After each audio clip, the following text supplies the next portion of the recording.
அந்த வேதம் நானும் அப்படிங்கிற தொடர் குறித்து இதுக்கு முன்னுக்கு கலந்து கொள்ளாதவங்க அதை நான் யூடியூப் லிங்க் வச்சிருக்கேன். ஸோ நீங்க அதை பாதிக்கலாம். அந்த கூட்டத்து முடிவுல நான் இந்த கண்டாக்ட் டீட்டெயில்ஸ் தரேன். நீங்க அதை வச்சு நீங்க போயிட்டு அந்த ரெக்கார்டிங் இருக்கு, நீங்க பார்க்கலாம். ஸோ இந்த வாரத்துல இருந்து நான் புதுசா ஒரு சீரீஸ், ஒரு தொடர் ஆரம்பிக்கிறோம். கிறிஸ்துவின் மூலோபதேச வசனங்கள் சொல்லி. இது போன முறை நாங்க செய்த தொடரோட கொஞ்சம் வித்தியாசமா இருக்கும். இது கொஞ்சம் சீரியஸான டாபிக். போன முறை கொஞ்சம் சின்ன பிள்ளை தனமா இருந்தது, சின்ன பிள்ளைங்க படிப்பிக்கிற மாதிரி படங்கள் வச்சு அப்படித்தான் நாங்க படிப்பிச்சோம் நாங்க. ஆனா இது வந்து கொஞ்சம் சீரியஸான டாபிக். ஸோ நாங்க ஸ்டார்ட் பண்ணுவோம். யாருக்காவது இடையில நான் படிப்பிச்சு கொண்டு போக கூட விளங்காட்டி நீங்க நிறுத்தலாம். இந்த கூட்டத்து முடிவுல கூட அவங்களுக்கு கேள்வி நேரம் ஒன்று வச்சிருக்கிறேன். நீங்க அந்த கேள்வி நேரத்துல கூட கேள்விகளை கேட்கலாம். ஸோ ஸ்கிரீன் வழங்குதா எல்லாருக்கும்? இன்னைக்கு என்னோட ஃப்ரெண்ட் எஸ்தர் பிரேமான்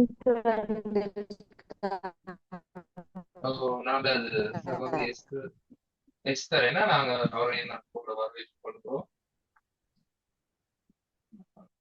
எஸ்தர் எந்த ஊர் நீங்க?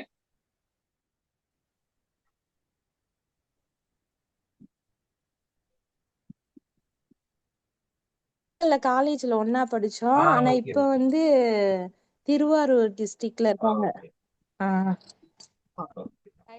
தமிழ்நாடு தமிழ்நாடு சென்னையில இருந்து சென்னை ஜாயின் பண்ணிருக்கேன். சரி, அப்ப நாங்க இன்னைக்கு பாடத்துக்குள்ள போவோம். கிறிஸ்துவின் மூலோபதேச வசனங்கள். நான் ஸ்கிரீன் ஷேர் பண்ணியிருக்கேன். எல்லாருக்கும் ஸ்கிரீன் விளங்குதுன்னு நினைக்கிறேன். ஸ்கிரீன் விளங்குதா? சரி,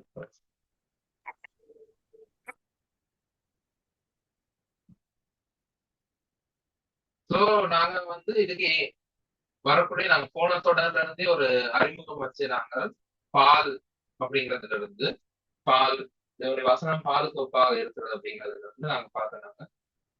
ஸோ கிறிஸ்துவின் மூலோபதேச வசனங்கள் அப்படிங்கிறது ஒரு அஸ்திபாரமாக கொடுக்கப்படுது.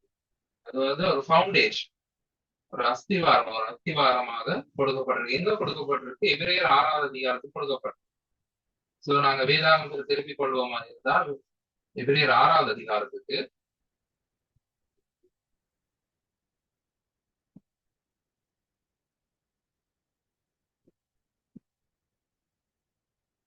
முதல் 2 வசனங்கள்ல அது கொடுக்கப்பட்டிருக்கு. ஆகையால் எல்லாரும் திருப்பிட்டீங்கன்னு நம்புறேன். வேதாகமத்தில் இல்லாதவங்களுக்காக ஸ்கிரீன்ல நான் ஷேர் பண்ணியிருக்கிறேன். நீங்க போன்ல பார்த்து கொள்ளலாம். ஸோ வேதாகம் இருக்கிறவங்க திருப்பிக் கொள்ளுங்க. ஸோ எபிரேயர் 6வது அதிகாரத்துல முதல் 2 வசனங்கள் பாத்தீங்கன்னு சொன்னா அது ஆரம்பிக்குது. ஆகையால் கிறிஸ்துவை பற்றி சொல்லிய மூல உபதேச வசனங்கள். இதைத்தான் அந்த தொடர்புடைய தலைப்படுத்திருக்கிறோம். கிறிஸ்துவை பற்றி சொல்லிய மூல உபதேச வசனங்கள் அப்படிங்கிற தலைப்பு தான் நான் கிறிஸ்துவின் மூல உபதேச வசனங்கள் எடுத்திருக்கிறேன். ஸோ இந்த கிறிஸ்துவை பற்றி சொல்லிய மூல உபதேச வசனங்களை நாம் விட்டு செத்த கிரியைகளுக்கு நீங்களாக மனம் திரும்புதல், தேவன் பேரை வைக்கும் விசுவாசம், ஸ்நானங்களுக்கு அடுத்த உபதேசம், கைகளை வைக்குதல், மரித்தோரை உயிர்த்தெழுதல், நித்திய நியாய தீர்ப்பு என்பவைகளாகிய அஸ்திபாரத்தை மறுபடியும் போடாமல் பூர்ணராகும்படி கடந்து போவோமாகும். அவைகளை கிறிஸ்துவை பற்றி சொல்லிய மூலோபதேச வசனங்கள் சொல்லி 6 விஷயங்கள் சொல்லி அது அஸ்திபாரங்களாக சொல்லப்பட்டது. ஆனா அதுல இங்க கொடுக்கப்பட்டிருக்கும் அறிவுரை என்னன்னு கேட்டா, இந்த அஸ்திபாரங்களை மறுபடியும் போடாமல் பூரணராகும்படி கடந்து போவோம் ஆகுது. அப்ப இதுல நாங்க கவனிக்க வேண்டிய மிக முக்கியமான சொல் இந்த பூரணராகுதல் அப்படிங்கிற இந்த சொல். இப்ப எபிரேயர் 6வது அதிகாரம் 1வது வசனம் ஆரம்பிக்கக்குள்ள ஆகையால் அப்படின்னு ஆரம்பிக்குது. அப்ப ஆகையால் அப்படின்னு ஆரம்பிக்கக்குள்ள அதுங்கிறது நாங்க புரிஞ்சு கொள்ள வேண்டும். இதுக்கு முன்பதான் இதை பற்றி சில விஷயங்கள் சொல்லப்பட்டு வந்திருக்கு. அதனால்தான் இப்படி. அப்ப இதுக்கு முன்னுக்கு என்ன விஷயம் சொல்லப்பட்டது அப்படிங்கிறதையும் நாங்க பார்க்கத்தான் வேணும். சோ அதுக்காக நான் 5வது அதிகாரத்துக்கு போனால் 5வது அதிகாரத்தின் கடைசி வசனங்கள் 12வது வசனத்திலிருந்து கீழே வசனங்களை பார்த்தால் 12வது வசனத்துல எங்களுக்கு ஒரு எச்சரிப்பு கொடுக்கப்பட்டிருக்கு. காலத்தை பார்த்தால் போதகராய் இருக்க வேண்டிய உங்களுக்கு தேவனுடைய வாக்கியங்களின் மூல உபதேசங்களை மறுபடியும் உபதேசிக்க வேண்டியதாக இருக்கிறது. இது ஒரு கிட்டத்தட்ட ஒரு படித்துக் கொள்ளுதல் போல எங்களுக்கு கொடுக்கப்பட்டிருக்கு. நீங்க ரசிக்கப்பட்டு இவ்வளவு காலமாச்சு. அப்ப இந்த காலத்தை பார்த்தா நீங்கள் எல்லாரும் போதகர்களா இருக்க வேண்டும், நீங்கள் எல்லாரும் தேறினவர்களா இருக்க வேண்டும். இந்த விஷயங்கள் உங்களுக்கு திரும்ப திரும்ப நான் சொல்லிக் கொண்டிருக்க தேவையில்லை என்றுதான் இந்த எபிரேயருக்கு எழுதின எழுத்தாளர், எபிரேயருக்கு இந்த நிருபத்தை, இந்த கடிதத்தை எழுதுகிற ஆசிரியர் அவர் சொல்றார், காலத்தை பார்த்தால் போதகராக இருக்க வேண்டிய உங்களுக்கு இந்த மூலோபதேச வசனங்களை மறுபடியும் நான் சொல்ல வேண்டியதா இருக்கிறதே. நீங்கள் பலமான ஆதாரத்தை அல்ல பாதி உண்ணத்தக்கவர்களானீர். இப்ப இது நாங்க போன முறை சீரீஸ்ல ஒரு அறிமுகம் மாதிரி பார்த்தோம். பால் யாருக்கு, அது பிறகு பலமான ஆதாரம் யாருக்கு அப்படிங்கிறத பார்த்தோம். சோ இந்த பலமான ஆதாரத்தை குறித்து தான் இந்த சீரீஸ் போக போகுது. அதுல அடிப்படை இந்த மூலோபதேச வசனங்களை திரும்ப திரும்ப போடக்கூடாதுன்னு சொல்றாங்க. திரும்ப திரும்ப சொல்ல தேவையில்லை. இதுகளெல்லாம் நாங்க அடிப்படையா அறிஞ்சிருக்க வேண்டிய விஷயங்கள். நாங்க எதை நோக்கி போக வேணும்?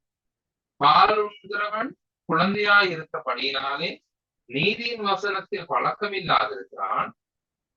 பலமான ஆதாரமானது நன்மை தீமை இன்னதென்று பயிற்சியினால் பகுத்தறியத்தக்க முயற்சி செய்யும் ஞானேந்திரியங்கள் உடையவர்களாகிய பூரண வயதுள்ளவர்களுக்கே தகும்.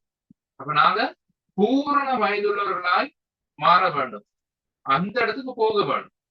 ஆகையால் அதனாலதான் சொல்லப்படுது அப்படி பூரண வயதுள்ளவர்களாக வேண்டும். ஆகையால் கிறிஸ்துவை பற்றி சொல்லி இந்த மூல உபதேச வசனங்களை, அதாவது இந்த அஸ்திபாரங்களை மறுபடியும் போடாமல் பூரணராகும்படி கடந்து போகுமாறு. அப்ப இந்த விஷயங்கள் பேசிக்ஸ். இது ஒருக்கா சொன்னதுதான். வேதத்தில் இதெல்லாம் நிறுவப்பட்டவை. இதுல இந்த மாற்று கருத்துக்கள் இருக்க முடியாது. இதுல நாம உறுதியா இருக்க வேணும். இதெல்லாம் பேசிக்ஸ், பவுண்டேஷன். அஸ்திபாரத்தை யாரும் திரும்ப திரும்ப போட்டு கொண்டிருக்க மாட்டாங்க. ஒருக்கா போட்டு திரும்ப இடிச்சு திரும்ப அதுக்கு மேல திரும்ப வச்சு அப்படி அஸ்திபாரத்தை கட்டி கொண்டு இருந்தா கட்டிடத்தை கட்ட முடியாது. அப்ப இதெல்லாம் அஸ்திபாரங்கள், இதெல்லாம் பவுண்டேஷன்ஸ். சோ இதெல்லாம் உங்களுக்கு கன்ஃபார்மா தெரிஞ்சிருக்க வேண்டிய விஷயங்கள். இதை முடிச்சுட்டு நீங்க பூரணராகும்படி கடந்து போக வேணும் என்றதுதான் எங்களுக்கு கொடுக்கப்பட்டிருக்கும் அறிவுரை. ஆனா இந்த தொடர்புல நாம இந்த பேசிக்ஸை தான் கற்றுக்கொள்ள போறோம். இந்த பேசிக்ஸை தான் கற்றுக்கொள்ள, இந்த பவுண்டேஷன்ஸை தான் கற்றுக்கொள்ள போகுது, இந்த அஸ்திபாரங்களை தான் கற்றுக்கொள்ள போகுது. அந்த அஸ்திபாரங்கள் 6 விதமான அஸ்திபாரங்கள் இருக்கு. என்னது? செத்த கிரியைகளுக்கு நீங்களாக மனம் திரும்புதல், தேவன் பேரில் வைக்கும் விசுவாசம், ஸ்நானங்களுக்கு அடுத்த உபதேசம், கைகளை வைக்குதல், மரித்தோரின் உயர்த்தல், நித்திய நியாயம். இந்த 6 விஷயம் இருக்கு. இந்த 6 விஷயத்தையும் நாங்கள் ஜோடா 2 பகுதிகளா பிரிச்சு பார்க்கலாம். அதாவது 2 குரூப்பா சேர்த்து வச்சு பார்க்கலாம். முதல் 2 விஷயங்கள், செத்த கிரியைகளுக்கு நீங்களாக மனம் திரும்புதல், தேவன் பெயரில் வைக்கும் விசுவாசம், இது 2ஐயும் ஒரு குரூப்பா வச்சு பார்க்கலாம். ஸ்நானங்களுக்கு அடுத்த உபதேசம், கைகளை வைக்குதல், இது 2ஐயும் ஒரு குரூப்பா வச்சு பார்க்கலாம். மரித்தோரின் உயிர்த்தெழுதல், நித்திய நியாயம் தீர்ப்பு, இது 2ஐயும் ஒரு குரூப்பா வச்சு பார்க்கலாம். படிக்கிறதுக்கு இலகுவா இருக்கும் என்றதுக்காக. ஆனா எங்களுக்கு நேரம் கருதி எங்களுக்கு இப்படி 2ஐயும் ஒரே நாள் பாக்குறதுக்கு வாய்ப்பு இல்லை. இன்றைய நாள் நாங்க செத்த கிரியைகளுக்கு நீங்களாக மனம் திரும்புதல் அப்படிங்கறத பத்தி மட்டும்தான் பார்க்க போறோம். திரும்ப நாங்க எங்களோட பிரசன்டேஷனுக்கு போனா கிறிஸ்துவின் மூல உபதேச வசனங்கள் அப்படிங்கிறது அஸ்திபாரம்.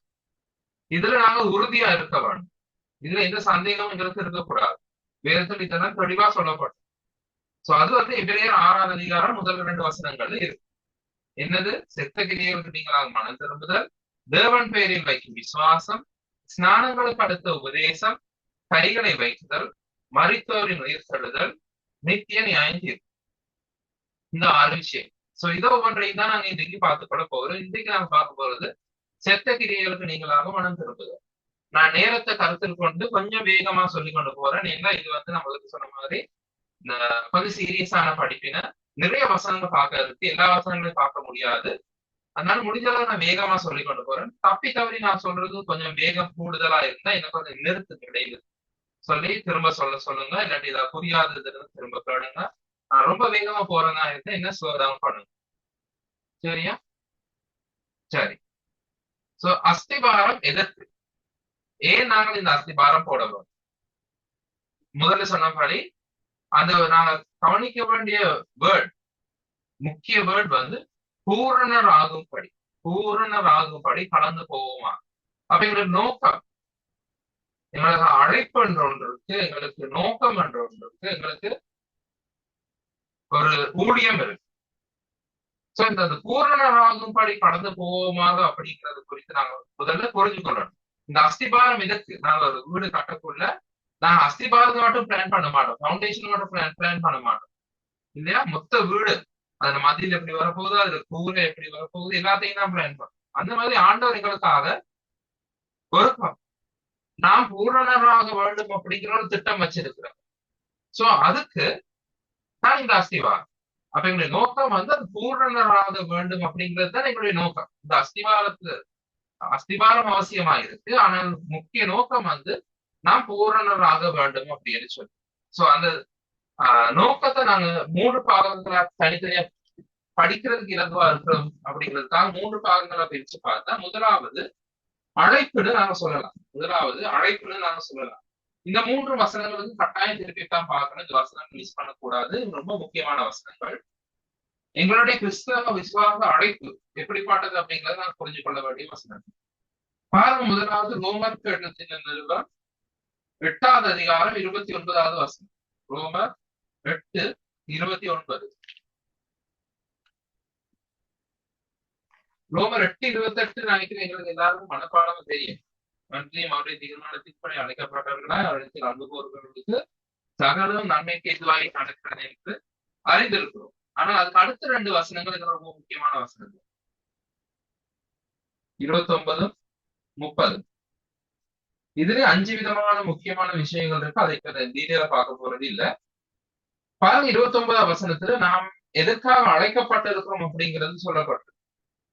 பாருங்க, தம்முடைய குமாரன், அதாவது ஆண்டவர் இயேசு கிறிஸ்து அநேக சகோதரருக்குள்ளே முதற்பேரானவராய் இருக்கும் பொருட்டு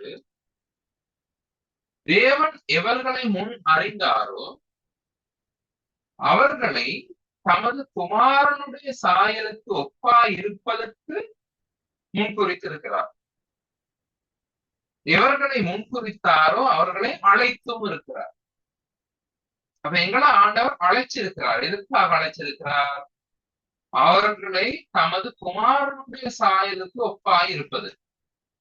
அப்ப நம்முடைய அழைப்பு, கிறிஸ்தவ விசுவாசியினுடைய அழைப்பு, நாம் தேவனுடைய குமாரனுடைய சாயலுக்கு ஒப்பாய் இருப்பது, இயேசு கிறிஸ்துடைய சாயலுக்கு ஒப்பாய் இருப்பது. சுருக்கமா சொல்ல போனா இயேசு கிறிஸ்துவை போல் ஆவது தான் நம்மை அழைத்திருக்கிறார். அப்ப இதுதான் அது பூரணமாகுதல். நாம் பூரணம் அடைதல் அப்படின்னு சொன்னா இயேசு கிறிஸ்துவை போல் ஆகுதல் அப்படிங்கிறது தான் அந்த பூரணமாகுதல். சோ எங்களுடைய அழைப்பு அதற்காக தான் நாம் அழைக்கப்பட்டிருக்கோம். நாம் பூரணராகும்படி அழைக்கப்பட்டிருக்கோம். அந்த பூரணராகுதல் அப்படின்ற என்ன? தேவனுடைய குமாரனுடைய சாயலுக்கு ஒப்பாகுதல், இயேசு கிறிஸ்துவனுடைய சாயலுக்கு ஒப்பாகுதல் தான் நம்முடைய அழைப்பாய் இருக்கு. 2வது எங்களுடைய நோக்கம், தேவன் நம்மை அழைக்கிறதுக்கு நோக்கம், அதாவது இயேசு கிறிஸ்து உலகத்துக்கு வந்ததனுடைய நோக்கம். இந்த நோக்கத்தை நிறைவேற்றுறதுக்காக தான் வந்தார். யோவான் 10வது அதிகாரம் 10வது வசனத்துல பாருங்க. இது சண்டே ஸ்கூல்ல மனப்பாடமா கொடுக்குற வசனம். யோவான் 10வது அதிகாரம் 10வது வசனம். திருடன் திருடவும் கொல்லவும் அழிக்கவும் வருகிறானே அன்றி வேறொன்றுக்கும் வரான். நானும் அவைகளுக்கு ஜீவன் உண்டாயிருக்கவும் அது பரிபூர்ணப்படவும் வந்தேன். இப்போதைக்கு எனக்கு ஜீவன் உண்டாயிருந்தால் போதும், அதோட நாங்க நிற்கிறோம். நாங்க பெற்ற அந்த ஜீவன் பரிபூர்ணம் அடைகிறது பத்தி நாங்க யோசிக்கிறது இல்லை. ஆண்டவர் இயேசு கிறிஸ்து உலகத்துக்கு வந்ததுக்கு காரணம் எங்களுக்கு ஜீவன் கொடுக்க.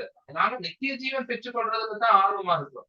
எப்படியாவது பரலோகம் போய் சேர்ந்தா போதும் அப்படிங்கிறது தான் நாங்க இருக்கிறோமே தவிர, ஆண்டவருடைய முழுமையான நோக்கம் என்னது? எங்களுக்கு ஜீவன் உண்டாயிருக்கும், அந்த ஜீவன் பரிபூர்ணப்படவும் வேண்டும் அப்படிங்கிறது தான் இதனுடைய பரிபூர்ணமான திட்டமா இருக்குது. வெறுமனே எங்களுக்கு ரட்சிப்பை கொடுத்து எங்களுக்கு நித்திய ஜீவனுக்கு கொடுத்து பரலோகத்துக்கு கொண்டு போறது மட்டுமில்ல ஆண்டவருடைய நோக்கம். எங்களுக்கு கொடுத்த தேவனுடைய ஜீவன் அது பரிபூரணப்பட வேண்டும் என்பது தேவனுடைய நோக்கமா இருக்கிறது. சோ தேவன் நம்மை அழைத்தது தேவனுடைய குமாரனுடைய சாயலுக்கு ஒப்பா இருப்பதற்கு, அதுதானே அது பரிபூரண நிலைமை. ஆண்டவர் இயேசு கிறிஸ்து உலகத்துக்கு வந்ததும் அதனுடைய நோக்கமும் எங்களுக்கு ஜீவன் கொடுக்கவும் அந்த ஜீவன் பரிபூர்ணப்படும். ஆக அந்த பரிபூர்ணமான ஜீவனை நாங்க எப்படி அனுபவிக்கிறோம்? அதுதான் ஒரு ஆவிக்குரிய வளர்ச்சி, முதிர்ச்சி, ஆவிக்குரிய முதிர்ச்சி நிலையை எடுத்துக்காட்டு. பரிபூர்ண நிலையை அடைகிறது என்று சொன்னால் அதுதான். அதே மாதிரி மூன்றாவதா, நாம் பரிபூர்ணம் அடைவதற்காக தேவன் சபையில் ஊழியங்களை மேற்படுத்தி இருக்கிறார். பாருங்க, எபேசியர் 4வது அதிகாரத்துல, எபேசியர் 4வது அதிகாரத்துல 11, 12, 13 வசனங்கள். தமிழ், சிங்கள, இங்கிலீஷ்ல வசனங்கள் மேலுக்கு இந்த மாதிரி இருக்கும். 11, 12, 13. தமிழ்ல 13 இருக்கிறது, இங்கிலீஷ்ல 11, 13 வசனங்கள் மாறி மாறி இருக்கும். தமிழ், இங்கிலீஷ்ங்கிறது மூன்றுடைய இங்க இருக்கிற எல்லாருமே தமிழ் வகைகிறதுனால நான் இந்த உடனே பார்க்கலாம். எபேசியர் 4வது அதிகாரம் 11, 12, 13. பாருங்க, மேலும் நாம் அனைவரும் தேவனுடைய குமாரனை பற்றி விசுவாசத்திலும் அறிவிலும் ஒருமைப்பட்டவர்களாகி கிறிஸ்துவனுடைய நிறைவான வளர்ச்சியின் அளவுக்கு தக்க பூரண புருஷராகும்படி. இதுதான் பூரண புருஷராகுதல். பூரணமாகுதல் அப்படின்னு சொன்னா என்ன?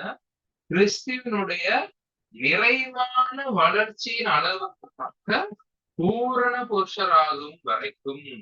அப்ப ஆண்டவர்கள் அழைச்சது இந்த பரிபூரணத்துக்காகத்தான், கிறிஸ்துவுக்கு ஒப்பா இருப்பதற்காகத்தான் எங்களை அழைச்சிருக்கிறார். இப்ப எங்களுடைய நோக்கம் கிறிஸ்துவை போல கிறிஸ்துவின் அந்த நிறைவான வளர்ச்சியை அடைய வேண்டும், அது பூரண புருஷராக வேண்டும் அப்படிங்கிறது எங்களுடைய நோக்கமாக இருக்க வேண்டும். அதற்காக ஆண்டவர் என்ன சபைக்கு கொடுத்திருக்கிறாரு? பரிசுத்தவான்கள் சீர்பொருந்தும் பொருட்டு சுவிசேஷ ஊழியத்தின் வேலைக்காகவும் கிறிஸ்துவின் சரீரமாகிய சபையானது பக்தி விருத்தி அடைகிறதுக்காகவும் அவர் சிலரை அப்போஸ்தலராகவும் சிலரை தீர்க்கதரிசிகளாகவும் சிலரை சுவிசேஷகராகவும் சிலரை மேய்ப்பராகவும் போதகராகவும் ஏற்படுத்தினார். சபையில் இந்த விதமான 5 விதமான தலைமைத்துவத்தை ஆண்டவர் கொடுத்ததுக்கு காரணம் சபை வளர்ச்சி அடையணும். எவ்வளவு தூரத்துக்கு வளர்ச்சி அடையணும்? கிறிஸ்துவனுடைய நிறைவான வளர்ச்சியின் அளவுக்கு தக்கதாக வளர்ச்சி அடையணும்.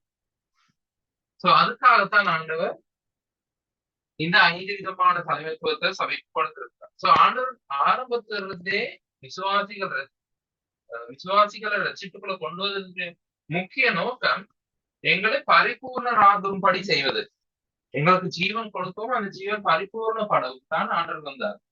அப்ப ஆண்டவர் ஆரம்பத்திலிருந்தே எங்களை தெரிந்து கொண்டது, எங்களை முன்னறிந்தது, எங்களை முன்குறித்தது, எங்களை அழைத்தது, எங்களை நீதிமான்களாக்கியது, எங்களை மகிமைப்படுத்தியது. இது எல்லாமே நாம் தேவனுடைய குமாரனுடைய சாயலுக்கு ஒப்பாவது, கிறிஸ்துவனுடைய நிறைவான வளர்ச்சியின் அளவுக்கு தக்க பூர்ண புருஷராகும் வரை. சோ அதற்குரிய அஸ்திபாரங்கள் தான் இது. சோ அதற்குரிய அஸ்திபாரம் தான் இந்த கிறிஸ்துவின் மூல உபதேச வசனங்கள். இது பேசிக் பவுண்டேஷன். அதுல இருந்து நாம் கிறிஸ்துவின் பூர்ண புருஷரான அந்த முழு வளர்ச்சி வரைக்கும் நாம போக வேணும். அப்ப இந்த அடிப்படை விஷயங்களையே திரும்ப திரும்ப பேசி இந்த அடிப்படை விஷயங்களையே தர்க்கித்துக் கொண்டு இருக்கக்கூடாது அப்படிங்கிறது தான் எபிரேயர் புத்தகத்துல 5வது அதிகாரத்துல அவர் சொல்றாரு. காலத்தை பார்த்தால் போதகராயிருக்க வேண்டிய உங்களுக்கு இந்த மூல உபதேச வாக்கியங்களை மறுபடியும் உபதேசிக்க வேண்டியதா இருக்கிறது. அப்ப திரும்ப திரும்ப இந்த பேசிக்ஸை பத்தி பேசிக்கொண்டு இருக்காம நீங்கள் பூர்ண புருஷராகும்படி போக வேணும் அப்படிங்கிறது தான் இந்த பகுதியினுடைய நோக்கம், இந்த பகுதி எழுதப்பட்டிருக்கிறதுடைய நோக்கம். இந்த எபிரேயர் புத்தகத்தை நாங்க பார்த்தா எபிரேயர் புத்தகம் முழுக்க ஆண்டவராகிய இயேசு கிறிஸ்துவை பற்றி தான் பேசப்பட்டிருக்கு. ஆண்டவராகிய இயேசு கிறிஸ்துவனுடைய மேன்மைகள் தான் இந்த எபிரேயர் புத்தகத்துல பேசப்பட்டிருக்கு. பாவம் நாங்க இந்த அஸ்திவாரங்களை பற்றி இந்த 6 விஷயங்கள் ஒரு 2-3 மாசம் போகும் இது படிச்சு முடிச்ச பிறகு நாங்க பார்ப்போம் எங்களை நாங்க எந்த நிலையில் இருக்கிறோம் பார்த்துட்டு முடிஞ்சா இந்த எபிரேயர் புத்தகத்தை நாங்க அடுத்த தொடர்பா வச்சுக்கொள்வோம். இந்த எபிரேயர் புத்தகத்தை கூட படிக்கிறது இல்ல. இந்த எபிரேயர் புத்தகத்தில் இயேசு கிறிஸ்து, எபிரேயர் புத்தகத்தில் இயேசு அப்படிங்கிற தலைப்புல நாங்க ஒரு பாடத்தை இன்னொரு பாடமா நாங்க அடுத்த தொடர்புல பார்க்கலாம். சோ அதை பத்தி இன்னும் 2-3 மாசத்துக்கு பிறகு நாங்க யோசிக்கலாம். இப்போதைக்கு நாங்க பார்ப்போம் இந்த அடிப்படை விஷயங்கள். இந்த அடிப்படை விஷயங்கள் எதற்காக படிக்கிறோம்? என்னுடைய நோக்கம் என்ன? நான் பூரணராக வேண்டும் அப்படிங்கிறது.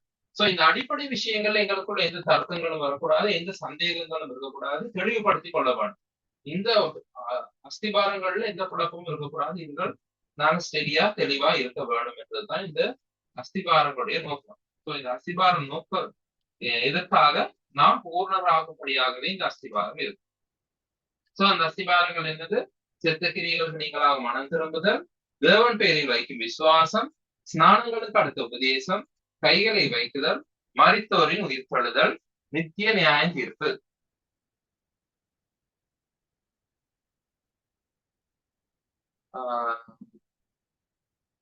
யாருக்காவது நான் கதைக்கிறது ஸ்டக் ஆகுற மாதிரி இருக்குதா?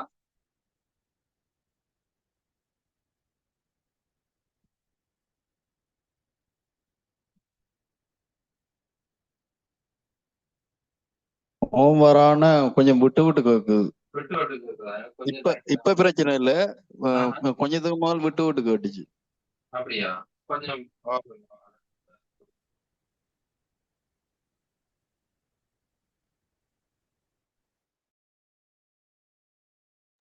எல்லாரும் அப்படியே லைன்லயே இருங்க கொஞ்ச நேரத்துக்கு. அப்படியே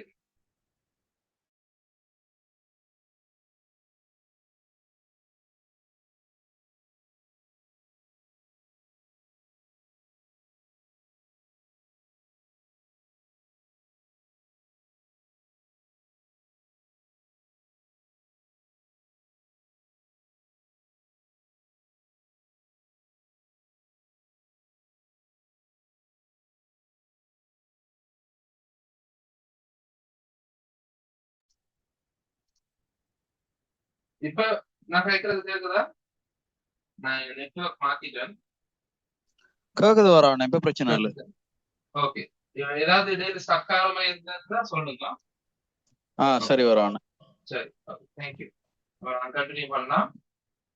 சோ கிறிஸ்டின் மூலோபதேச வசனங்களாகிய அஸ்திபாரங்கள் 6: சித்தகிரிகளாக மனம் திரும்புதல், தேவன் பேரில் வைக்கும் விசுவாசம், ஸ்நானங்களுக்கு அடுத்த உபதேசம், கைகளை வைத்தல், மரித்தோரின் உயிர்த்தெழுதல், நித்திய நியாய தீர்ப்பு ஆகியவைகள் நோக்கம் நாம் பூர்ணராகும்படி கடந்து போகும். இது அஸ்திவாரம், இது பவுண்டேஷன். இதை தாண்டி நாங்க பூர்ணராகும்படி கடந்து போக வேண்டும் என்றதுதான் எங்களுடைய நோக்கம். அல்டிமேட் கோல் வந்து அதுதான், பர்பஸ் வந்து அதுதான். சரி, சோ இதுல முதலாவது செத்த கிரியைகளுக்கு நீங்களாக மனம் திரும்புதல். அப்படி என்றால் என்ன? செத்த கிரியைகளுக்கு நீங்களாக மனம் திரும்புதல், அதை பற்றி தான் பார்ப்போம். சோ முதல்ல மனம் திரும்புதல் அப்படி என்றால் என்ன? மனம் திரும்புதலை குறித்து நாங்க கொடுக்கக்கூடிய மிக எளிமையான விளக்கம் வந்து, மேத்ஸ் படிச்சவர்களுக்கு சொல்ல வேணுமா இருந்தா 180 பாகை திருப்பம். இல்ல பொதுவா நாங்க எல்லாருக்கும் சொல்றதா இருந்தா யூட்டர்ன். நான் ஒரு திசையில போய்கொண்டிருக்கிறேன், ஆனா அந்த திசையில இருந்து அதற்கு சரியா எதிர் திசையில திரும்பி வர்றதுதான் மனம் திரும்புதல். ஒரு திசையில போய்கொண்டிருக்கிறேன், அந்த திசையில இருந்து முற்றிலுமா எதிர் திசையில வாரது, 180 பாகையில திரும்பி வாரது, யூட்டர்ன் அடிச்சு வாரதுதான் உண்மையான மனம் திரும்புதல். இந்த மனம் திரும்புதலை பத்தி பார்க்க போனா வெறுமனே இது வந்து மன வருத்தம் அல்ல. மனம் திரும்புதல் அப்படிங்கிறது வந்து வெறுமனே ஒரு மன வருத்தம் அல்ல. இது குறித்து பவுல் அவர்கள் 2 சொற்கள் பயன்படுத்துகிறார். ஒன்று தேவனுக்கு ஏற்ற துக்கம், இன்னொன்று லௌகீக துக்கம், உலகத்துக்கு ஏற்ற துக்கம். பாருங்க, 2 Corinthians 2வது அதிகாரத்துக்கு இருக்கும். 2 Corinthians 7வது அதிகாரம் 10வது வசனம்.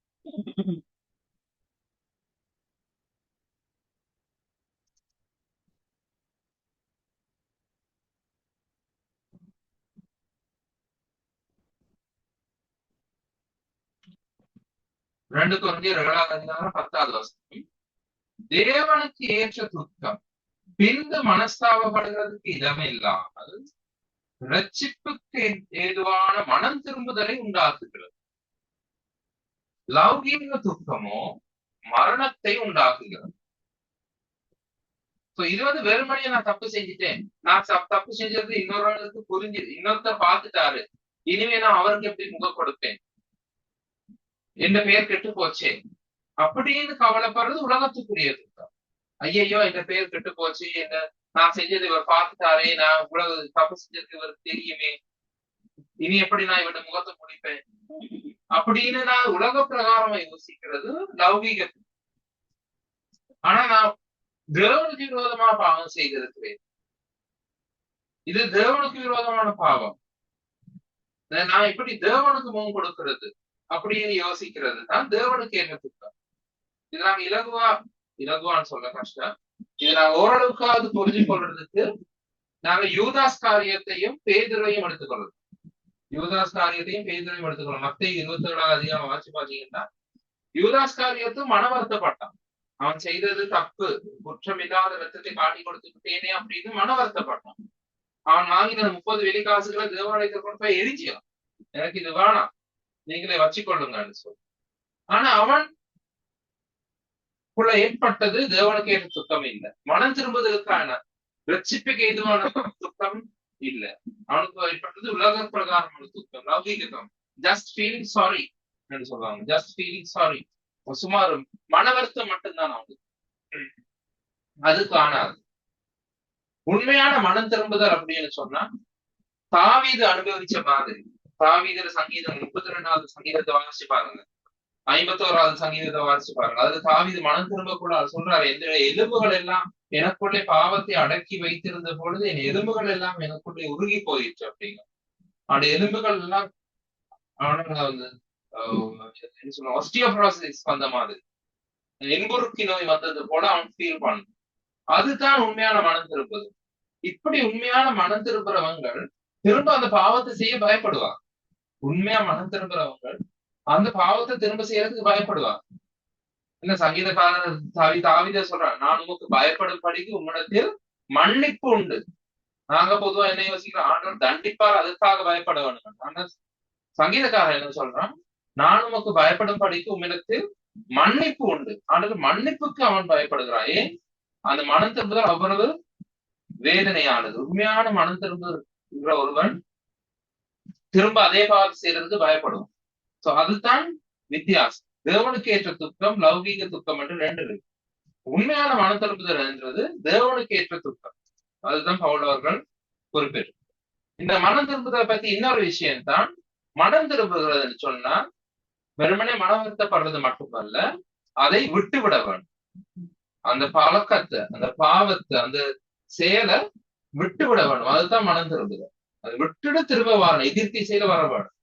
பாருங்க, நீதிமொழிகள் 28:13. நீதிமொழிகள் 28:13 சங்கீத புத்தகத்துக்கு பிறகு இருக்கு. நீதிமொழிகள் 28:13.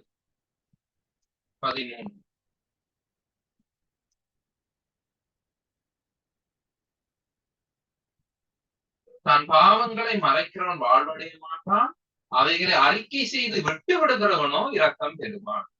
பாவங்களை அறிக்கை செய்கிறது பத்தாது, அறிக்கை செய்து விட்டு விடுகிறவன் இரக்கம் பெறுவான். அதுதான் உண்மையான மனம் திரும்புதல். விட்டு விடுதல் தான் உண்மையான மனம் திரும்புதல். ஏசாயா 55 அதை பத்தி தான் சொல்லப்பட்டிருக்கு. ஏசாயா 55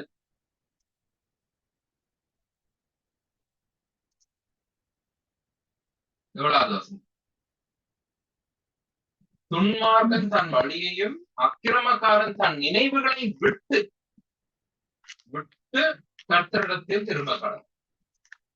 சோ அந்த தன்னுடைய அக்கிரமத்தை, தன்னுடைய தவறான வழியை, தான் செல்லும் வழியை, தன்னுடைய பாவத்தை விட்டு எதிர்த்து செயல் திரும்புவது தான் மனம் திரும்புதல்.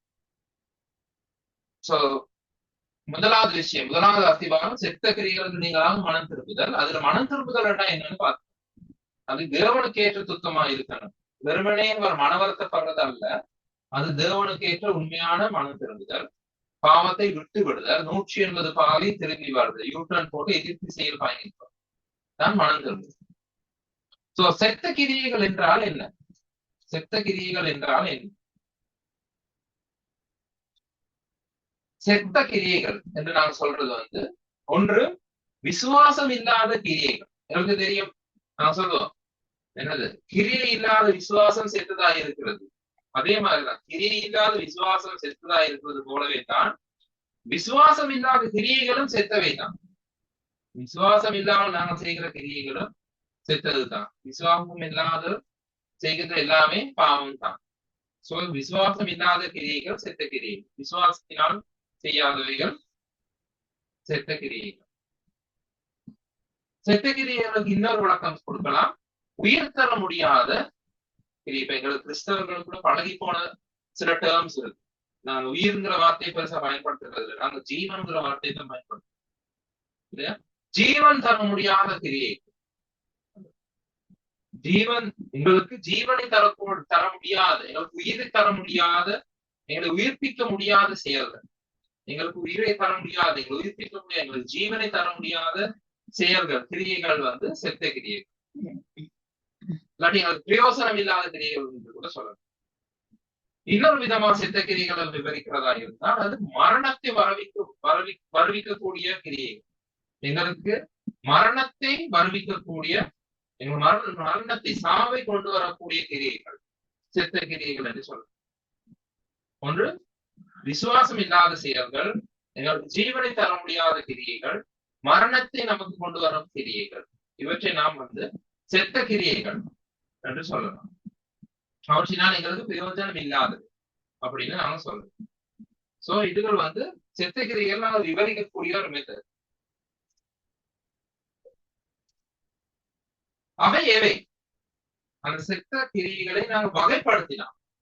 செத்த கிரியைகளை வகைப்படுத்தினால் இந்த மாதிரி 6 விதமா வகைப்படுத்தலாம். உங்களுக்கு விருப்பப்பட்டா இதை விட மேலதிகமாக கூட நீங்க வசனங்கள் தேடிக்கொள்ளலாம். இதை விட மேலதிகமாக கூட இதுகளை வகைப்படுத்தலாம். இது நான் சொல்லிக்கொண்டு போகும் பொழுது நீங்க அது சொல்ல யோசிக்கலாம், இதுக்கு அதுவும் பொருந்தது தானே அப்படின்னு. அப்படி பொருந்ததையும் நீங்க எழுதி கொள்வதற்கு உங்களுக்கு சுதந்திரம் இருக்கு. சோ இது வந்து ஓரளவுக்கு நான் எல்லாவற்றையும் கவர் பண்ணக்கூடிய விதத்துல இந்த 6 விதமா இந்த செத்த கிரியைகளை எழுதியிருக்கேன், வகைப்படுத்தியிருக்கு. சோ அந்த செத்த கிரியைகள் எவை? முதலாவது நாங்க நிச்சயமா பாவம் அப்படிங்கிறத நாங்க சேர்த்துக் கொள்ளத்தான் வேணும். பாவம் என்றது ஒரு செத்த கிரியை. அந்த பாவத்தினால்தான் மனுஷனுக்கு மரணம் வந்தது. ரோமர் 6:23 2வது எழுதி வச்சிருக்கேன். ரோமர் 6:23 எங்களுக்கு எல்லாம் மனப்பாடமா தெரிஞ்சது. பாவத்தின் சம்பளம் மரணம். அந்த பாவம் தான் எங்களுக்கு மரணத்தை கொண்டு வருகிறது. மரணத்தை வருவிக்கும் கிரியை இருக்குமா இருந்தா மரணத்தை வருவிக்கும் செயல் செத்த கிரியை. அப்ப பாவம் வந்து பாவத்தின் சம்பளம் மரணம். யாக்கோபு 1வது அதிகாரம் 14-15 வசனம் எங்களுக்கு பெருசா பரிச்சயம் இல்லாத வசனம், அதனால அது கொஞ்சம் வாசிச்சு பார்ப்போம். அது ரொம்ப முக்கியமான ஒரு வசனம். யாக்கோபு 1வது அதிகாரம்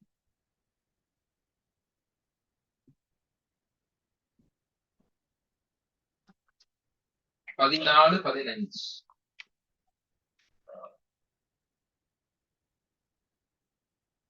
அவனவன் தன் சுய இச்சையினால் இழுக்கப்பட்டு சிக்குண்டு சோதிக்கப்படுகிறான். பின்பு இச்சையானது கர்ப்பம் தரித்து பாவத்தை பிறப்பிக்கும். பாவம் பூரணமாகும் போது மரணத்தை பிறப்பிக்கும். இப்படித்தான் எங்களுக்கு மரணம் வருது. ஃபர்ஸ்டா இச்சை வருது. அந்த இச்சை கர்ப்பம் தரிக்கும் பொழுது பாவம் வருகிறது.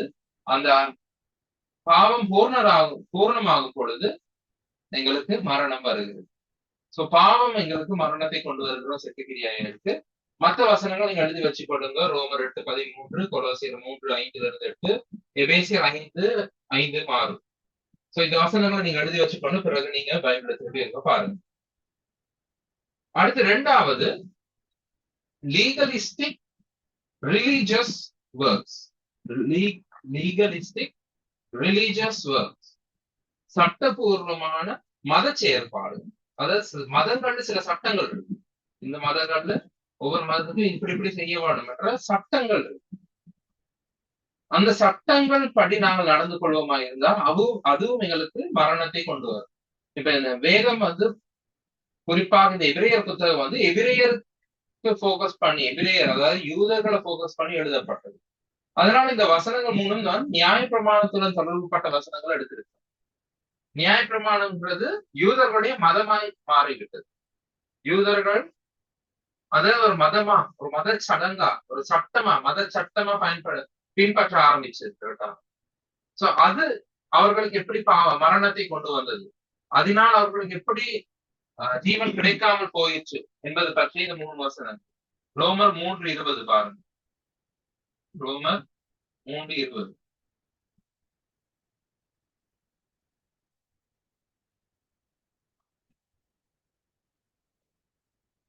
இப்படி இருக்க பாவத்தை அறிகிற அறிவு நியாய பிரமாணத்தினால் வருகிறபடியால் எந்த மனுஷனும் நியாய பிரமாணத்தின் கிரியைகளினாலே தேவனுக்கு முன்பாக நீதிமானாக்கப்படுவதில்லை.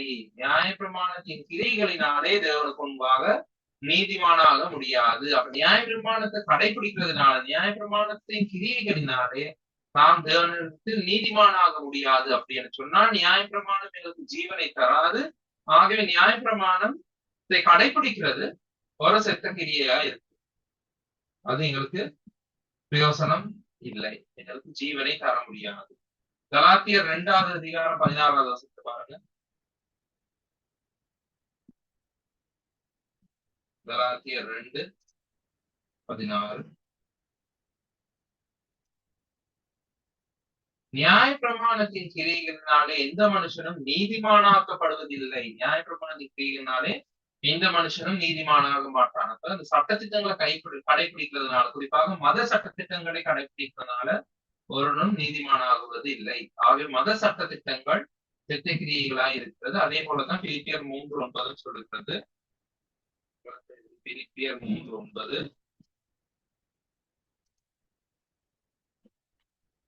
நான் கிறிஸ்துவை ஆதாயப்படுத்திக் கொள்ளும்படிக்கு நியாய பிரமாணத்தினாலே வருகிற சுய நீதியை உடையவனாகிறான். நியாய பிரமாணத்தினாலே வருகிற சுய நீதியினால் அல்ல, கிறிஸ்துவை பற்றும் விசுவாசத்தினாலே தான் நாம் நீதியை உடையவனாய் இருக்கிறோம். அப்ப நியாய பிரமாணத்தில் வருகிற சுய நீதி எங்களுக்கு பயன் அளிக்காது. ஆகவே மத சட்ட திட்டங்கள் எங்களுக்கு பிரயோஜனமற்றவை, அவை செத்த கிரியைகள். விக்கிரக ஆராதனையும் ஒரு பாவம் தான். ஆனா நான் பாவத்துக்குள்ள அதை சேர்க்காம, பாவத்துக்குள்ளேயும் இருக்கு. நீங்க அதை கொடுத்த வசனங்களை வாசித்து பார்த்தா அதுக்குள்ள விக்கிரக ஆராதனை வருது. ஆனா நான் விக்கிரக ஆராதனை தனியாவும் போட்டிருக்கிறேன் சொன்னா இது ரொம்ப முக்கியமான ஒரு விஷயம். விக்கிரகம் அப்படின்னு சொல்றது அந்நிய மதங்களுடைய சிலைகள் மட்டுமல்ல, தேவனுக்கு கொடுக்கப்பட வேண்டிய இடத்தை நாங்க வேற எந்த பொருளுக்கோ வேற எந்த நபருக்கோ கொடுத்தோமா இருந்தால் அது ஒரு விக்கிரகமாக மாறுகிறது. தேவனுக்கு கொடுக்க வேண்டிய ஒரு இடத்தை நாம் வேறொரு நபருக்கோ வேற ஒரு பொருளுக்கோ கொடுத்தால் அது ஒரு விக்கிரகமாக மாறுது. இவருக்கு எல்லாம் தெரிஞ்ச ஒரு வசனம் இருக்கிறது. என்னது? விக்கிரக ஆராதனையாகிய பொருளாசை.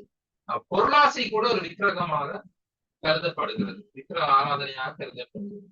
அதனால நான் அதை தனியா எடுத்திருக்கிறேன். 1 தெசலோனிக்கேயர் 1வது அதிகாரம் 9வது வசனம். 1 தெசலோனிக்கேயர் 1வது அதிகாரம் 9வது வசனம்.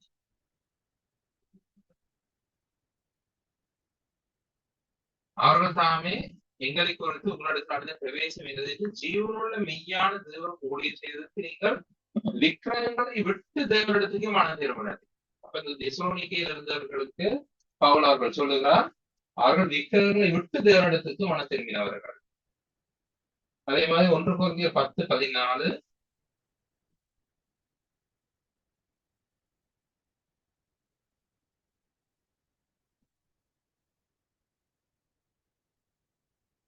விக்கிரக ஆராதனைக்கு விலகி ஓடுங்கள்.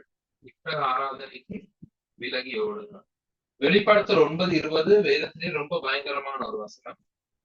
வெளிப்படுத்தல் 9:20, வெளிப்படுத்தல் 9:20 வேதத்திலே ரொம்ப பயங்கரமான ஒரு வசனம். காரணம், ஆண்டவருடைய அந்த வாதைகளை பார்த்த பிறகும் கூட அந்த வாதிகளால் கொல்லப்படாத மற்ற மனுஷர்கள் பேய்களையும் பொன் வெள்ளி செம்பு கரு மரம் என்பவைகளால் செய்யப்பட்டவைகளாயும் காணவும் கேட்கவும் நடக்கவும் மாட்டாதவமாய் இருக்கிற விக்கிரகங்களையும் வணங்காதபடிக்கு தங்கள் கைகளின் கிரியைகளை விட்டு மனம் திரும்பவில்லை. தேவனுடைய அந்த வல்லமையான வாதைகளை பார்த்த பிறகு கூட அந்த மக்கள் மனம் திரும்பவில்லை, விக்கிரகங்களை விட்டு மனம் திரும்பவில்லை. வெளிப்படுத்தல் 9:20 ரொம்ப பயங்கரமான விஷயம். ஒரு மனுஷன் மனம் திரும்பவில்லை என்று சொன்னான், அதுவும் தேவனுடைய செயல்களை பார்த்ததுக்கு பிறகு மனம் திரும்பவில்லை என்று சொன்னா அதை போல பயங்கரமான விஷயம் வேற இல்லை.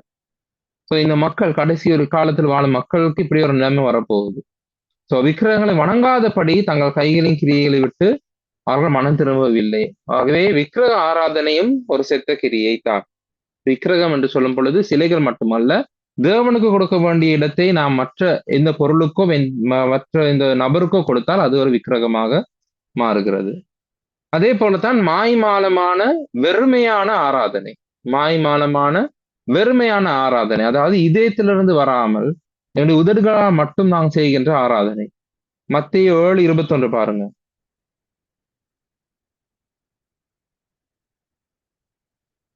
நாங்க போன முறை சீரீஸ்லயும் பார்த்து நாங்கள் அந்த கல்வீடு, கண்மலையின் மேல் கட்டப்பட்ட வீடு, மணலின் மேல் கட்டப்பட்ட வீடு, அதோடு தொடர்பு பட்டது.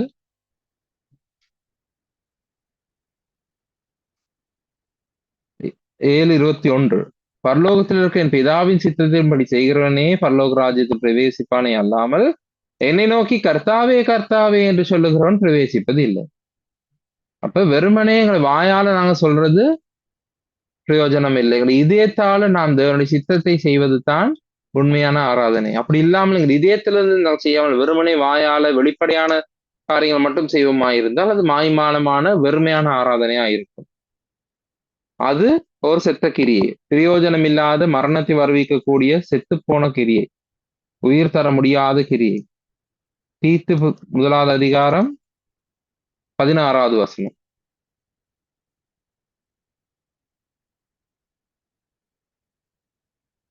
அவர்கள் தேவனை அறிந்திருக்கிறோம் என்று அறிக்கை பண்ணுகிறார்கள், கிரியைகளினாலோ அவரை மறுதலிக்கிறார்கள். வாயால சொல்றாங்க எங்களுக்கு தேவனை தெரியும், நாங்க தேவனுக்கு ஊழியம் செய்யறோங்க, நாங்க தேவனுடைய பிள்ளைகள் இதெல்லாம் சொல்றாங்க. ஆனா அவர்களுடைய கிரியைகளை பார்த்தால், நடத்தைகளை பார்த்தால் அவர்கள் அவரை மறுதலிக்கிறவர்களாய் இருக்கிறார்கள். அப்படி நடந்து கொள்ளுகிறவர்கள், மாய்மாலமான வாழ்க்கை வாழுகிறவர்கள், வெறுமையான ஆராதனை செய்கிறவர்கள். அப்படிப்பட்டவை செத்த கிரியைகள். அடுத்தது நல்ல செயல்கள் கூட நாங்க தவறான நோக்கத்தோடு செய்வோமாயிருந்தால், தவறான உள்நோக்கமுள்ள நற்செயல்கள் கூட செத்த கிரியைகள் தான், பிரயோஜனமற்றவை தான். 1 கொரிந்தியர் 13:3 பாருங்க. 1 கொரிந்தியர் 13:3.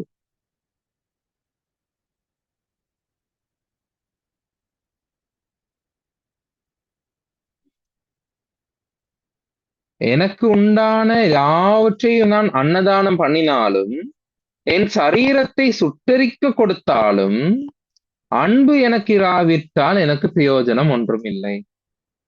எனக்கு இருக்கிற எல்லாத்தையும் நான் அன்னதானம் பண்ணாலும், தான தர்மம் பண்ணினாலும், என் உடம்பையே எனக்கு எரிக்கிறதுக்கு நான் கொடுத்தாலும், ஒப்பு கொடுத்தாலும், அன்பில்லாமல் நான் அது செய்வேன் இருந்தால் பிரயோஜனம் இல்லை.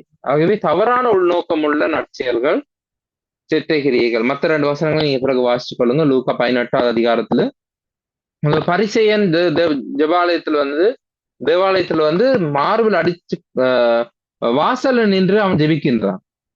ஒரு பரிசேயன் வாசல்ல இருந்து ஜெபிக்கிறான். ஆனா அவன் நீதிமானாகவில்லை. இன்னொரு பாவி, ஒரு ஆயக்காரன் வந்து மார்பில் தட்டிக்கொண்டு, மார்பில் அடிச்சு கொண்டு அவன் தேவனை பாவியாகி என் மீது இரக்கமாயிரும்னு கேட்க, அவன் தான் நீதிமான் ஆகின்றான். ஆனா வாரத்துக்கு 2 முறை உபவாசம் இருந்து தான தர்மம் பண்ணி தேவாலயத்துக்கு வந்து தவறாம ஜெபம் பண்ற அந்த பரிசேயன் நீதிமானாகவில்லை. அவன் நல்ல காரியங்கள் செய்தாலும் கூட அவன் உள்நோக்கம் தவறாக இருந்தபடினால் அவனுடைய கிரியைகள் செத்த கிரியைகளா இருந்தன. அதே போலதான் கொலோசியர் 3:24 நீங்கள் வாசிச்சு பார்க்கலாம். அந்த செத்த கிரியைகள்ல இருந்து அது பிரயோஜனமற்றவை அப்படிங்கிறது காட்டுது. அடுத்தது, நேரம் கருதி நான் அடுத்ததுக்கு போறேன். பாரம்பரியங்கள், சம்பிரதாயங்கள். முன்னோர்களுடைய பாரம்பரியங்கள் இருந்து நாங்கள் மீட்கப்பட்டது. நான் அந்த வசனத்தை இதுல போட மறந்துட்டேன். 1 பேதுரு 1:18 போட்டிருக்க வேணும். 1 பேதுரு 1:18 அதை நான் போடுறேன் கடைசியா. சோ மாற்கு 7வது அதிகாரத்துல பாருங்க. மாற்கு 7வது அதிகாரம்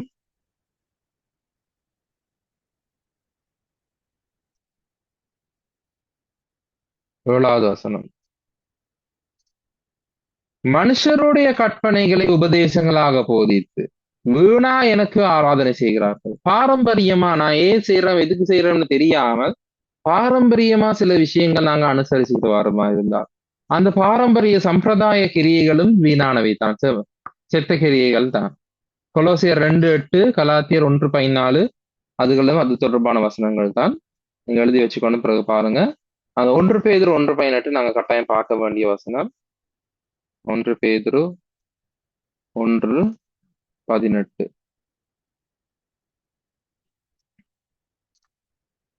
உங்கள் முன்னோர்களால் பாரம்பரியமாய் நீங்கள் அனுசரித்து வந்த வீணான நடத்தை நின்று, இந்த பாரம்பரியங்களுக்கு பேதுரு சொல்ற பெயர் வந்து வீணான நடத்தைகள். செத்த கிரியைகளுக்கு பதிலா இவர் பயன்படுத்துற சொல் வந்து வீணான நடத்தைகள். சோ உங்கள் முன்னோர்களின் பாரம்பரியமாய் நீங்கள் அனுசரித்து வந்த வீணான நடத்தை நின்று அழிவுள்ள வஸ்துக்களாகிய வெள்ளியினாலும் பொன்னினாலும் மீட்கப்படாமல் குற்றமில்லாத மாசற்ற ஆட்டுக்குட்டியாக கிறிஸ்துவின் விலையேறப்பெற்ற இரத்தத்தினாலே மீட்கப்பட்டீர்கள் என்று அறிந்திருக்கிறீர்கள்.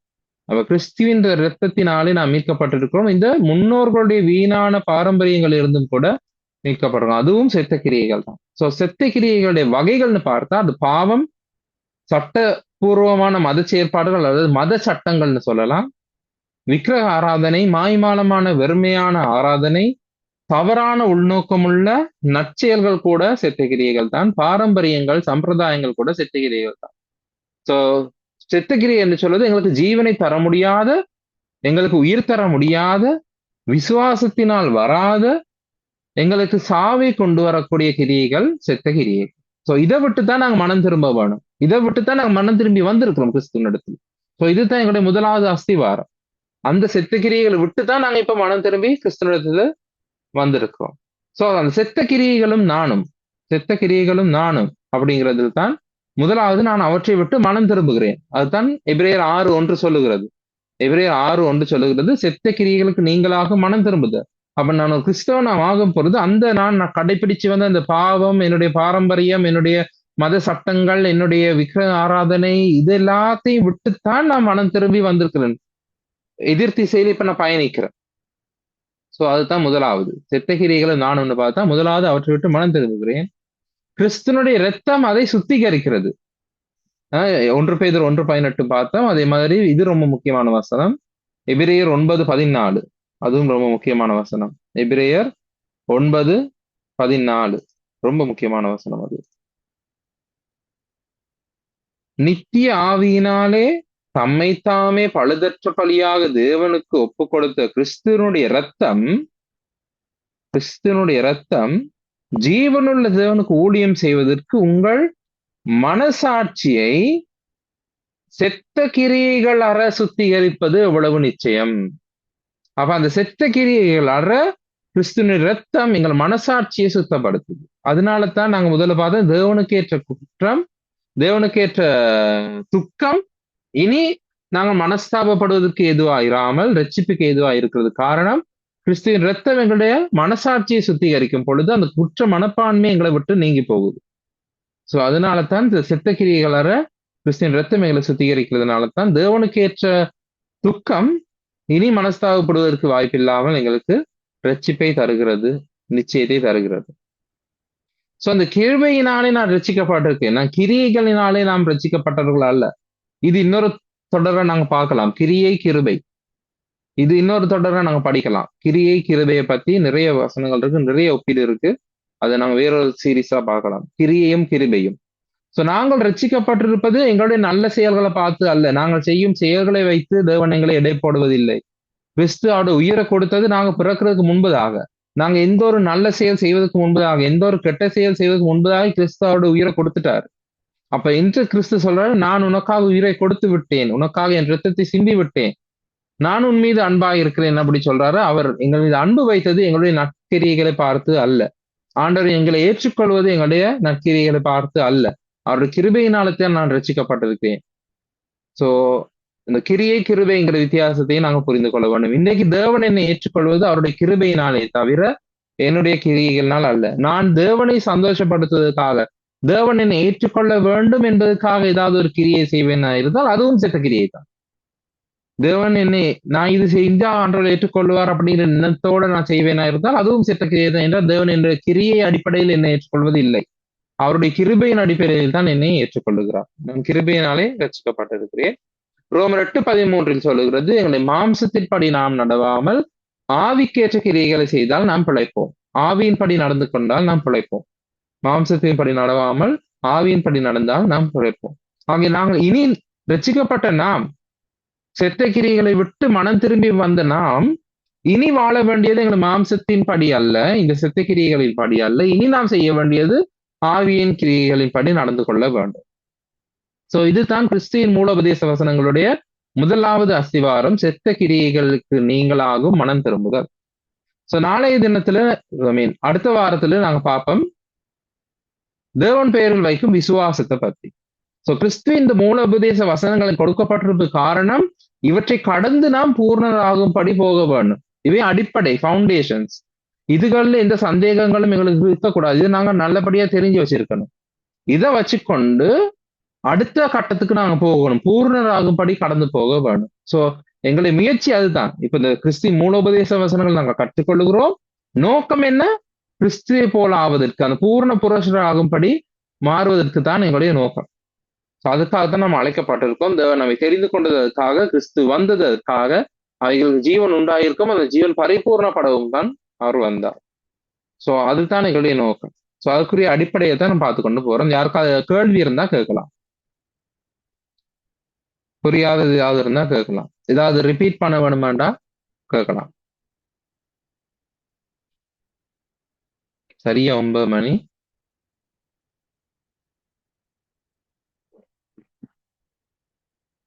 கேள்விகள் எதுவும் இல்லாட்டி, இது என்னுடைய வரப்பிரசாத்ன்றது என்னுடைய பெயர்.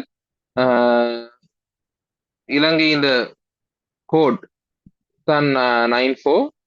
ஸோ 7788000044 என்ற நம்பர். அதுக்கு நீங்க ஏதாவது கேள்வி இருந்தா என்ன கேட்கலாம். வாட்ஸ்அப் கால் பண்ணலாம், நார்மல் காலும் பண்ணலாம். அதே மாதிரி இந்த குரூப்ல சேர விருப்பமா இருந்தால் இந்த லிங்க்ல நீங்க கிளிக் பண்ணலாம், அல்லது QR கோடை ஸ்கேன் பண்ணி எங்களோட குரூப்ல சேர்ந்தா அதுக்கு உங்களுக்கு நான் அப்டேட்ஸ் ஏதாவது இருந்தா போடுவேன்.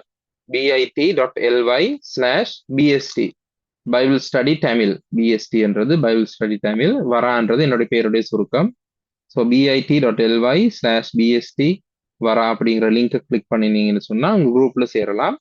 இந்த QR கோடை ஸ்கேன் பண்ணினாலும் நீங்க சேரலாம். இதுகளுடைய தொடர்பு கொள்ளலாம். நிக்சன் தான் இந்த குரூப்பை மெயின்டைன் பண்றாரு. ஸோ அவருடைய கான்டாக்ட் நம்பரும் கொடுத்துருக்கேன். ஸோ இதுவும் கேள்விகள் இல்லாட்டி நாங்கள் இந்த கூட்டத்தை இன்று நாள் முடிப்போம். நிறைய பைபிள் வசனங்கள் படிக்கிறதுக்கு சில நேரத்தில் போரிங் மாதிரியும் இருக்கலாம். முடிஞ்ச அளவுக்கு நான் இன்ட்ரெஸ்டிங்காக கொண்டு போக பார்க்குறேன். ஆனால் நாங்கள் எல்லாருமே ஓரளவுக்கு முதிர்ச்சி பெற்றவர்கள், ஓரளவுக்கு பழக்கம் உள்ளவர்கள். ஆகிய வேதத்தை நாங்கள் ஆர்வத்துடன் கற்றுக்கொள்வோம் என்று நான் நினைக்கிறேன். ஸோ இன்றைக்கு யார் ஜெபிக்கிறா? டேனியல் ஜெபிக்கிறீங்களா?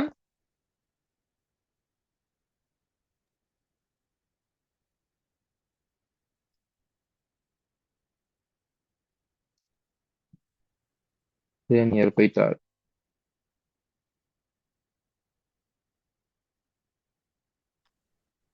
குகுநாதன் பிரதர் இருக்கிறாரு. குகுநாதன் பிரதர் ஜெபிக்கிறீங்களா?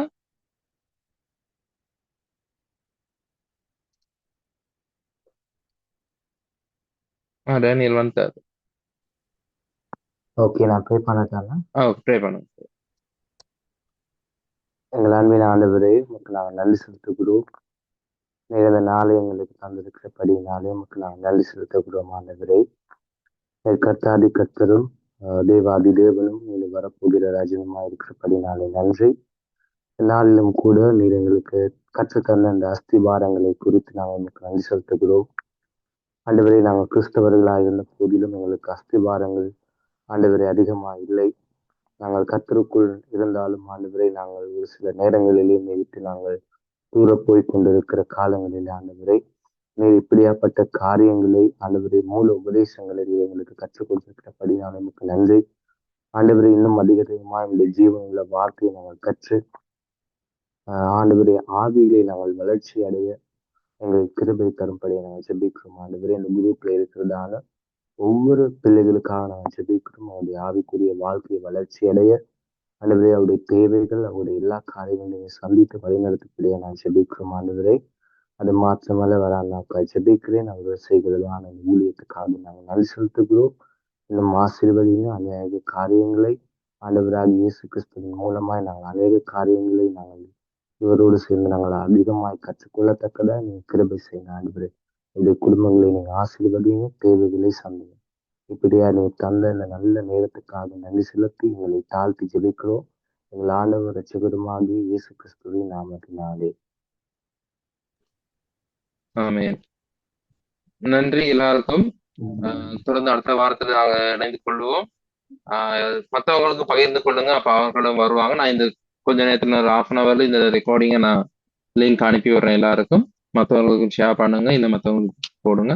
ஏதாவது மாற்றங்கள் செய்ய வேணுமா இருந்தால் நான் படிப்பிக்கிற முறையில் அதையும் நீங்க எனக்கு இந்த நம்பருக்கு தெரிவிக்கலாம், என்னென்ன மாற்றங்கள் நான் செய்ய வேணும். ஸோ நாங்கள் அடுத்த வாரம் சந்திப்போம். எல்லாருக்கும் God bless you. Bye. God bless you. Thank you so much. Thank you. God bless.